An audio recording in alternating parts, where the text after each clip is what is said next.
رانا صاحب یہ بتائیں کہ پرائم منسٹر نے آج سعودی عرب کا ہنگامی دورہ کیا ہے، گزشتہ روز ان کی ایران کے صدر سے بھی بات ہوئی. پاکستان اس کرائسس میں آپ کے خیال میں کیا رول پلے کر سکتا ہے؟ دیکھیں پاکستان جو رول پلے کر رہا ہے نا، اس سے بیسٹ پاکستان کے لیے کھڑا ہے نا، نمبر 1. یہ بات سمجھ لینی چاہیے کہ جو ہماری پالیسی ہے اور اس سے زیادہ کچھ نہیں ہے. باقی ہماری خارجہ پالیسی کا معیار ہے تمام دوستوں کے ساتھ چلنا.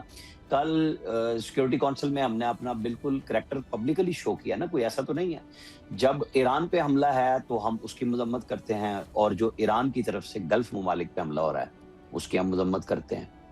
پہلے فیلڈ مارشل کی آپ نے تصویر بھی دیکھی، اور ان کا ٹویٹ جب آیا، ان کے جو خالد بن سلمان، میرا خیال نام یہی ہے، ان کے جو بھائی ہیں دفاع ہیں، انہوں نے کہا کہ پاکستان اور سعودی عرب کا ایک اسٹریٹجک دفاعی معاہدہ ہے. آپ یہ سمجھیں کہ یہ دورہ بھی اسی کی نشاندہی ہے کہ جو پاکستان اور سعودی عرب کا معاہدہ ہے، کیونکہ پاکستان سعودی عرب کے ساتھ کھڑا ہے. بالکل کسی کے ذہن میں نہیں ہونا چاہیے ہم کسی کے خلاف نہیں کھڑے. ہم پاکستان کے لیے، پاکستان نے جو معاہدہ کیا ہے کہ ایک پہ حملہ دوسرے کا حملہ، تو پھر وہ ہم سعودی عرب کے ساتھ اس پاس کو نبھا رہے ہیں. اور پرائم منسٹر نے ظاہر ہے پرسوں رات جب ان کی بات ہوئی ہے ایرانی صدر سے، اور اس سے پہلے بھی بڑا پبلکلی پارلیمنٹ میں سٹیٹمنٹ دیا اسحاق ڈار صاحب نے آ کے، کہ ہم نے ایران کو بتائی ساری بات، اور انہوں نے آنر کی، کیونکہ بات وہی تھی کہ ہمارا سعودی عرب کے ساتھ ایک معاہدہ ہے اور آپ کی طرف سے وہاں پہ خلاف ورزی ہو رہی ہے. اور پھر انہوں نے یقین دہانی بھی کرائی کہ نہیں کریں گے، اور وہ بڑی حد تک پاس بھی کر رہے ہیں. تو امریکن انسٹالیشن جو ہیں، ظاہر ہے وہ ایک کوسچن ہے جو ایران کے لیے ہے، ان کی سوورینٹی کا، لیکن وہی سوورینٹی دوسرے گلف ممالک کے لیے ہے. لیکن ہمارا معاہدہ ان کے ساتھ ہے، لہذا پاکستان صرف یہ نہیں ہے کہ صرف اور صرف سعودی عرب کی بات کر رہا ہے. پاکستان چاہ رہا ہے مسلم امہ کی آپس میں لڑائی نہ ہو. جو ہمارا الحمدللہ جو جون کی لڑائی کے بعد نیا کانسیپٹ پوری دنیا کے بھی سامنے آیا، کہ چاہے وہ 8 گنا بڑی قوت ہے یا 6 گنا بڑی قوت ہے، ہم نے 4 گھنٹے میں اسے لٹایا ہے. تو چیزوں کی سمجھ سب کو ہے. سائبر وارفیئر میں جو ہم نے انہیں شکست دی، جب ان کے پاس فرانس کی ٹیکنالوجی تھی، اسرائیل کی ٹیکنالوجی تھی، رشیا کی تھی، وہ کئی ممالک کی ٹیکنالوجی کے ساتھ ہمارے ساتھ جنگ پہ آئے تھے، ہم نے ان سب کو فارغ کیا تھا، بتایا تھا. تو پاکستان کی ایک پوزیشن بالکل نئے سرے سے آئی، اور تبھی یہ سعودی عرب کے ساتھ ہمارا ایک معاہدہ بھی ہوا. قطر کو ضد پہنچی جب اسرائیل نے حملہ کیا، اور امریکہ نے ان کو بالکل آخری وقت میں بتایا جب وہ میزائل حملے شروع ہو چکے ہوئے تھے. تو یہ ہمارا ایک نیا سفارتی رول ہے، اور ہم اس کو بڑے اچھے انداز سے، اگر جب ہم کبھی پہلے بات ہوتی تھی کہ پاکستان ریاض میں، بیجنگ میں، ماسکو میں اور واشنگٹن میں ان ہے، تو اب آپ تہران کو بھی سمجھ لیں، دوحہ کو بھی سمجھ لیں، اب آپ منامہ بھی سمجھ لیں، ابو ظہبی بھی سمجھ لیں، کہ ہم سب کو ساتھ لے کے چل رہے ہیں. اور پاکستان کی پالیسی یہی ہے کہ مسلمان ممالک آپس میں نہ لڑیں، جو بھی غلط فہمیاں ہو رہی ہیں، جو بھی چیزیں ہو رہی ہیں، ان کو ہم ملا کے چلائیں. کوشش یہی ہے کہ یہ جنگ آگے فردر ایگریویٹ نہ ہو.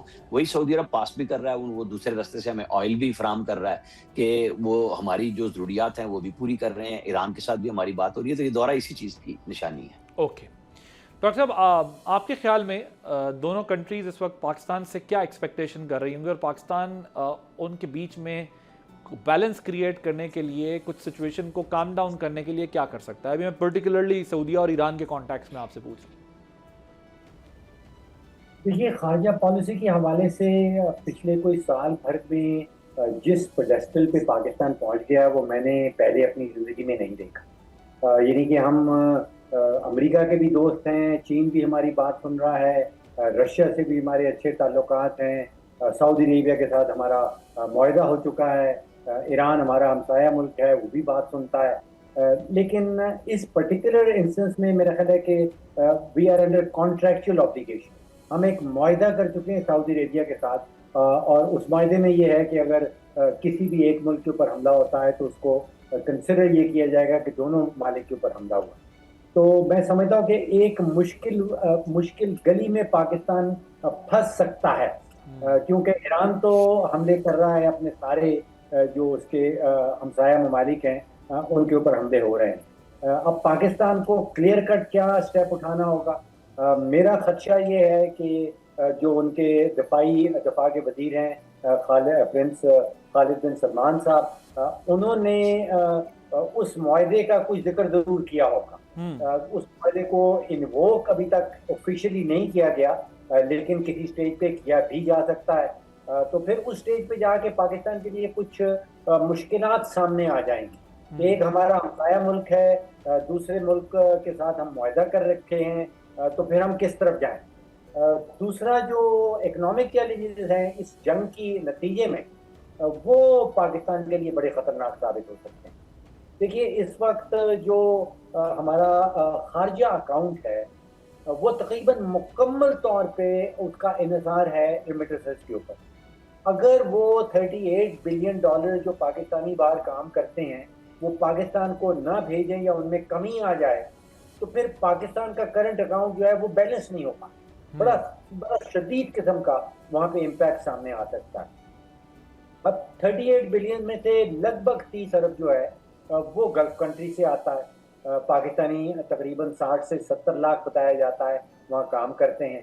तो जंग के बाद के हालात भी आप देखिए कि वहाँ पे इकोनॉमीज मेरे नज़दीक बहुत स्लो डाउन हो जाए और उस स्लो डाउन के नतीजे में मुमकिनात में से है कि 5-10% पाकिस्तानी जो वहाँ काम करते हैं उनकी नौकरियाँ ख़त्म हो जाएं, उनको वापस पाकिस्तान आना पड़ेगा। 30 अरब डॉलर जो गल्फ भेजता है उसमें भी हो सकता है 5-10-15% कमी हो जाए, उसका भी बहुत बड़ा चैलेंज होगा। और फिर तेल के हिसाब से हर $5 जो आलमी मंडी में तेल की कीमत बढ़ती है उसका पाकिस्तान को जो माशी इम्पैक्ट पहुंचता है वो $1 बिलियन का टीका लगता है और वो टीका आपको पता है कि सारे पाकिस्तानियों को लगता है। तो यहाँ पे तो कोई 20, 25, $30 तक जो है वो तेल की कीमत बढ़ जाती है। तो फिर यहाँ पे वो टीका जो है वो कहीं 6-7 अरब डॉलर पे जा सकता है अगर ये जंग लंबी रहे। ओके राना साहब, ये जो अभी डॉक्टर साहब भी बात कर रहे हैं कि अगर $5 पर बैरल भी इंक्रीज़ होता है तो फिर पाकिस्तानियों के ऊपर जो है वो $1 बिलियन का टीका लगता है। और ज़ाहिर है यहाँ पर तो टीका डबल लगा देते हैं बल्कि ट्रिपल लगा देते हैं जल्दी से लेवी समेत ही कि यार कम से कम गवर्नमेंट को किसी किस्म का बर्डन ना आए अपने मैटर्स को रन करने में। जाफरी साहब, ईरान ने टैक कंपनीज को टारगेट करने का ऐलान किया है जबकि बंदरगाहों के हवाले से भी खबरदार किया है। क्या ईरान को ऐसी कोई धमकी मौसूल हुई है या कोई इंटेलिजेंस रिपोर्ट है कि इसराइल या अमेरिका ऐसा कर सकते हैं? जी देखें, जहाँ तक बात है टेक कंपनीज़ और इनको निशाना बनाने की, तो उसमें ईरान ने बड़े वाज़े तौर पे ये चीज़ कही है कि हम किसी भी ऐसे टारगेट को एक लेजिटिमेट टारगेट समझेंगे जो हमारे ख़िलाफ़ यूज़ होगा। अब उसमें टेक कंपनीज़ भी आती हैं, उसमें बाकी कंपनीज़ भी मुमकिन है जो भी अगेन इसराइल और अमेरिका के साथ किसी भी किस्म की पार्टनरशिप रखते हैं या हमकारी करते हैं, तो वो ईरान ने अपने लेजिटिमेट टारगेट के तौर पे उनको अनाउंस किया। और उसकी वजह ये है कि ईरान के अंदर परसों जो है वो एक बैंक को टारगेट किया गया जो कि एक पब्लिक बैंक था जिसमें यानी कोई मिलिट्री टारगेट नहीं था, कोई मिलिट्री इंस्टॉलेशन नहीं थी या कोई ऐसा बैंक नहीं था जो मखसूस हो किसी इदारे के साथ या किसी मिलिट्री इंस्टीट्यूशन के साथ, लेकिन उसको फिर भी टारगेट किया गया जबकि उसके अंदर एम्प्लॉयज़ मौजूद थे जिनमें मेरी इतलात के मुताबिक चंद की शहादत भी हुई है। तो उसके बाद उसके रिस्पांस में ईरान ने अब ये बात की है कि हम बैंक्स को और जो टेक कंपनीज़ हैं इनको भी टारगेट करेंगे और ये उसके रिस्पांस में किया जा रहा है। राना साहब ये बताएं कि ये जो 55 रुपये का इजाफा है ऑल ऑफ सडन जो किया गया, उस वक्त तक तो 15 डेज़ के स्टॉक की बात की जाती है थे, तो ये जो तेल कंपनियों की जेब में पैसा गया है और जो क्रिटिसिज्म हो रहा है, आपके ख्याल में कितना वैलिड क्रिटिसिज्म है या मिनिस्ट्री ऑफ पेट्रोलियम ने कुछ हेस्ट में काम किया? क्योंकि जितने एक्सपर्ट्स हैं वो ये कह रहे हैं कि इसको थोड़ा सा अवॉइड किया जा सकता था, ये नंबर थोड़ा सा कम किया जा सकता था जितना तेज़ी से बढ़ाया गया और OMCs को फ़ायदा दिया गया।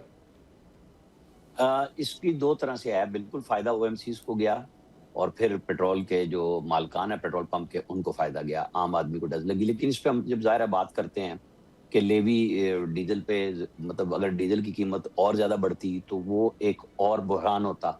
आप पेट्रोल में बिल्कुल मैं इस बात के लिए हूँ कि भाई मोटरसाइकिल, रक्षा, छोटी गाड़ी वाले सब के लिए बहुत बड़ा नुकसान हुआ। लेकिन दूसरी तरफ एग्रीकल्चर आपकी खड़ी हुई है, सारी मईशत है, ट्रांसपोर्टेशन उसके ऊपर है, डीजल पे है। तो ये गवर्नमेंट ने, और उस वक्त जिस तरह यहाँ पे अफवाह साजी हुई कि जी पता नहीं पेट्रोल खत्म हो रहा है और बढ़ रहा है और हम लोग तो फिर फौरन भाग पड़ते हैं, इस तरह तो बैंक दिवालिया हो जाते हैं। यहाँ पे पेट्रोल की किल्लत बननी वो मजबूरी थी कि आपको पता है कि आपको पेट्रोल कितना मिलना है, उतना ही मिलना ना जितनी गाड़ी में गुंजाइश है, और 2-2 किलोमीटर की लाइनें लग के लोग खड़े हो गए लेने के लिए। तो वो फैसला, मैं कल भी बात कर रहा था कि ये फैसला जरा जल्दी कर लेना चाहिए था बजाय इसके कि लंबी लाइनें हो गई। लेकिन आपको ये काम करना था, और अगर मजीद बढ़ता है, कुछ रुकता है, अभी तो सब मफरूजों पे कायम है ना कि बढ़ भी गया तो वो भी प्राइम मिनिस्टर ने कहा था कि मैं इस दफा उसके शॉक्स खुद लूंगा, यानी हुकूमत पाकिस्तान लेगी, क्योंकि कल फैसला होना है अगले वीक का, और फिर आगे आइंदा आने वाले दिनों में अगर बढ़ता है तो पास ऑन तो फिर वो होना ही होना है, कोई भी किसी तरह से कर नहीं सकता। वो उस वक्त अगर हुकूमत की तरफ से देखें तो एक मजबूरी है, आम आदमी की तरफ से देखें तो वो भी मजबूरी है, लेकिन क्वेश्चन तो हुकूमत से ही होगा कि मेरे हिसाब में ये फैसला रात 11 बजे की बजाय आप 8, 7, 6 बजे कर लेते। उनका ये है कि पूरी दुनिया की कीमतें किस वक्त तय होके आती हैं और आपको करना था नहीं करना था, ये पास ऑन। हमारे यहाँ भी तो एक भेड़ चाल है ना, अभी भी अफवाह चल पड़ी है, पता नहीं कितने बढ़ जाएगा क्या नहीं होगा, लेकिन लोगों को समझ आ गई ना कि डलवा के फिर कितने दिन इस्तेमाल करेंगे। आपको कोई वो कंटेनर्स में तो नहीं दे रहे, कोई ड्रम तो नहीं भर के लेके जा रहे ना आप कि आप उसको संभाल सकते हैं। सारे लोग लाइन में लग गए, लाई लग गए हम सारे के सारे। तो दुनिया का जो इम्पैक्ट आना है वो हम पे भी आएगा। दुआ यही होनी चाहिए कि प्राइम मिनिस्टर जिस तरह गए हैं, हम जिस काबिल हैं, जो डॉक्टर साहब बात कर रहे थे, सिंपल सी बात है कि आप, ईरान हमारा दोस्त मुल्क है, हमारा पड़ोसी मुल्क है, इस्लामी मुल्क है, भाईचारा है, यही काम इस्लामी ममालिक है। लेकिन इसको अगर बाइफरकेट करेंगे तो यूएई से शुरू हो जाएं, पड़ोस से बिल्कुल शुरू हो जाएं, तो हमारा डायस्पोरा कितना पड़ा हुआ है। 70-80 लाख अगर हैं, 30 लाख यूएई में, यूके में, यूएस में है, अमेरिका सऊदी अरब में है, तो 18-20 लाख यूएई में है, फिर कतर में है, बहरीन में है, कुवैत में है, कहाँ पे नहीं है पाकिस्तानी? हर जगह पे हैं। और वो जाहिर है ज़र मुबादला भी भेजते हैं और रोजगार भी कमाते हैं, सिर्फ पैसा भेजते नहीं है। ये अगर हमारी लड़ाई इस तरफ शुरू हो जाए, वो तो अगर लड़ाई होनी है कि जी ठीक है फिर आप अपने पड़ोसी के संभाल लें, फिर इनको भी संभाल लें लोगों को, तो पाकिस्तान ना इस कैफियत में जाना चाहता है ना जाएगा।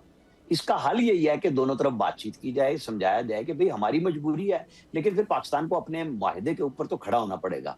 ये बात ईरान समझ रहा है। ईरान को जून की जंग में भी पता है और आज भी पता है कि हम क्या किरदार अदा कर रहे हैं, क्या कर सकते हैं। अब उस पर अगर हम बहस लंबी शुरू हो जाए तो वो बहुत दूसरी चली जाएगी। वरना तो देखे ना, ईरान ने जब हमारी जंग थी 6 से 10 मई में, तो ईरान के तो वजीर खारजा ने जाके इंडिया में वायदे किए थे। हमने तो नहीं इतराज किया कि दो मुल्कों के आपस के ताल्लुकात हैं, उन्होंने किए। अब जो धोखा जून में मिला अमेरिका को, इसको इंडिया की तरफ से, ईरान को समझ आ गई कि मुखबरी के लिए कौन कर रहा था काम, मुसाद के साथ काम कौन कर रहा था, अब इस जंग में कौन काम कर रहा है। वो हम तो शहादत पे ताजियत का भी इजहार कर रहे हैं, नए की मुबारकबाद में भी उनके वालिद की शहादत के ऊपर बात कर रहे हैं।